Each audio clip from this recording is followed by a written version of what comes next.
About halfway between West Egg and New York, the motor road hastily joins the railroad and runs beside it for a quarter of a mile, so as to shrink away from a certain desolate area of land.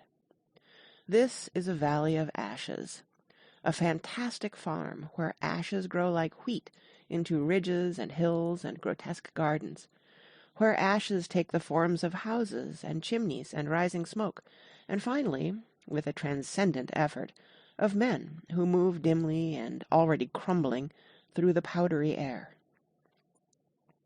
Occasionally a line of gray cars crawls along an invisible track, gives out a ghastly creak, and comes to rest, and immediately the ash-gray men swarm up with leaden spades, and stir up an impenetrable cloud, which screens their obscure operations from your sight.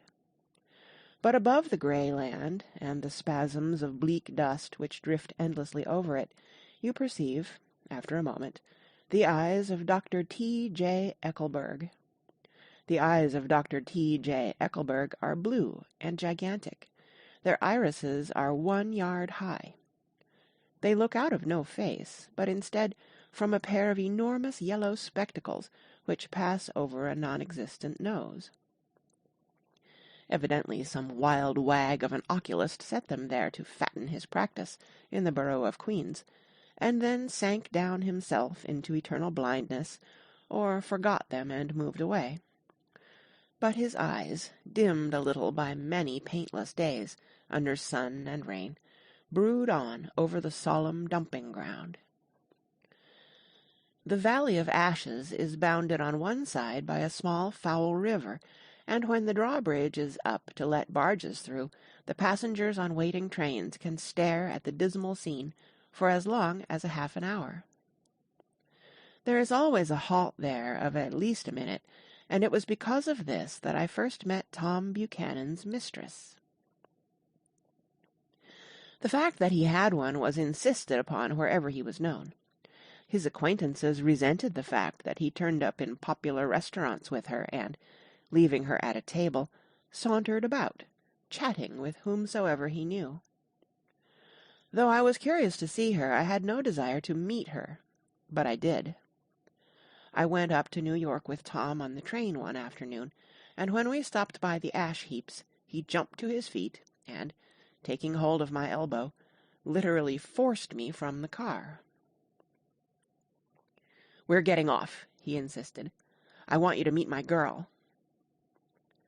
I think he'd tanked up a good deal at luncheon, and his determination to have my company bordered on violence. The supercilious assumption was that on Sunday afternoon I had nothing better to do.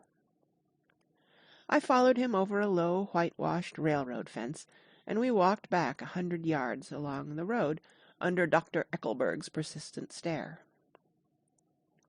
The only building in sight was a small block of yellow brick sitting on the edge of the wasteland, a sort of compact Main Street ministering to it, and contiguous to absolutely nothing.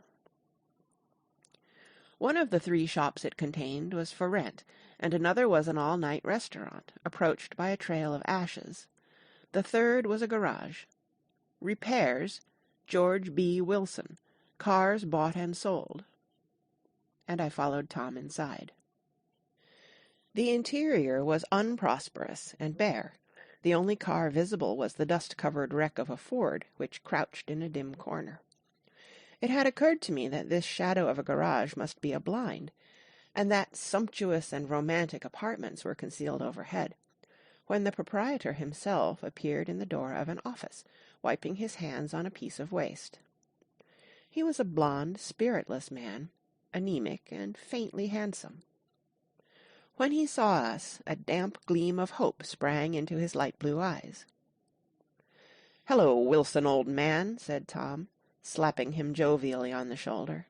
"How's business?" "I can't complain," answered Wilson unconvincingly. "When are you going to sell me that car?" "Next week. I've got my man working on it now." "Works pretty slow, don't he?" "No, he doesn't," said Tom coldly. "And if you feel that way about it, maybe I'd better sell it somewhere else after all." "I don't mean that," explained Wilson quickly. I just meant—" His voice faded off, and Tom glanced impatiently around the garage. Then I heard footsteps on the stairs, and in a moment the thickish figure of a woman blocked out the light from the office door. She was in the middle 30s, and faintly stout, but she carried her surplus flesh sensuously, as some women can. Her face, above a spotted dress of dark blue crêpe de chine, contained no facet or gleam of beauty, but there was an immediately perceptible vitality about her, as if the nerves of her body were continually smouldering. She smiled slowly, and, walking through her husband as if he were a ghost, shook hands with Tom, looking him flush in the eye. Then she wet her lips, and, without turning around, spoke to her husband in a soft, coarse voice. "Get some chairs, why don't you, so somebody can sit down?" "Oh, sure," agreed Wilson hurriedly, and went toward the little office, mingling immediately with the cement color of the walls. A white ashen dust veiled his dark suit and his pale hair as it veiled everything in the vicinity, except his wife, who moved close to Tom. "I want to see you," said Tom intently. "Get on the next train." "All right." "I'll meet you by the newsstand on the lower level." She nodded and moved away from him just as George Wilson emerged with 2 chairs from his office door. We waited for her down the road and out of sight. It was a few days before the 4th of July, and a gray, scrawny Italian child was setting torpedoes in a row along the railroad track. "Terrible place, isn't it?" said Tom, exchanging a frown with Dr. Eckelberg. "Awful." "It does her good to get away." "Doesn't her husband object?" "Wilson? He thinks she goes to see her sister in New York. He's so dumb he doesn't know he's alive." So Tom Buchanan and his girl and I went up together to New York, or not quite together, for Mrs. Wilson sat discreetly in another car. Tom deferred that much to the sensibilities of those East Eggers who might be on the train. She had changed her dress to a brown-figured muslin, which stretched tight over her rather wide hips, as Tom helped her to the platform in New York.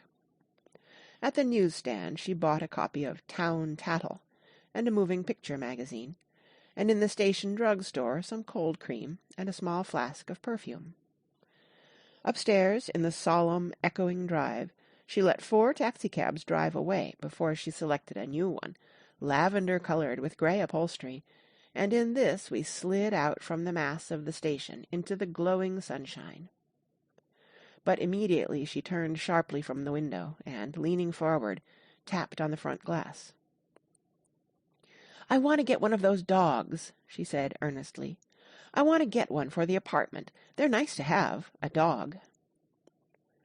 We backed up to a gray old man who bore an absurd resemblance to John D. Rockefeller. In a basket swung from his neck cowered a dozen very recent puppies of an indeterminate breed. "What kind are they?" asked Mrs. Wilson eagerly, as he came to the taxi window. "All kinds. What kind you want, lady?" "I'd like to get one of those police dogs. I don't suppose you got that kind." The man peered doubtfully into the basket, plunged in his hand, and drew one up, wriggling by the back of the neck. "That's no police dog," said Tom. "No, it's not exactly a police dog," said the man, with disappointment in his voice. "It's more of an Airedale." He passed his hand over the brown wash-rag of a back. "Look at that coat. Some coat. That's a dog that'll never bother you with catching cold." "I think it's cute," said Mrs. Wilson enthusiastically. "How much is it?" "That dog?" He looked at it admiringly. "That dog will cost you $10. The Airedale, undoubtedly there was an Airedale concerned in it somewhere, though its feet were startlingly white, changed hands and settled down into Mrs. Wilson's lap, where she fondled the weatherproof coat with rapture. "Is it a boy or a girl?" she asked delicately. That dog? That dog's a boy." "It's a bitch," said Tom decisively. Here's your money. Go and buy 10 more dogs with it." We drove over to Fifth Avenue, so warm and soft, almost pastoral, on the summer Sunday afternoon that I wouldn't have been surprised to see a great flock of white sheep turn the corner. "Hold on," I said. "I have to leave you here." "No, you don't," interposed Tom quickly. "Myrtle'll be hurt if you don't come up to the apartment, won't you, Myrtle?" "Come on," she urged. "I'll telephone my sister Catherine. She's said to be very beautiful by people who ought to know." "Well, I'd like to, but—" We went on, cutting back again over the park toward the West Hundreds. At 158th Street the cab stopped at one slice in a long white cake of apartment houses. Throwing a regal homecoming glance around the neighborhood, Mrs. Wilson gathered up her dog and her other purchases, and went haughtily in.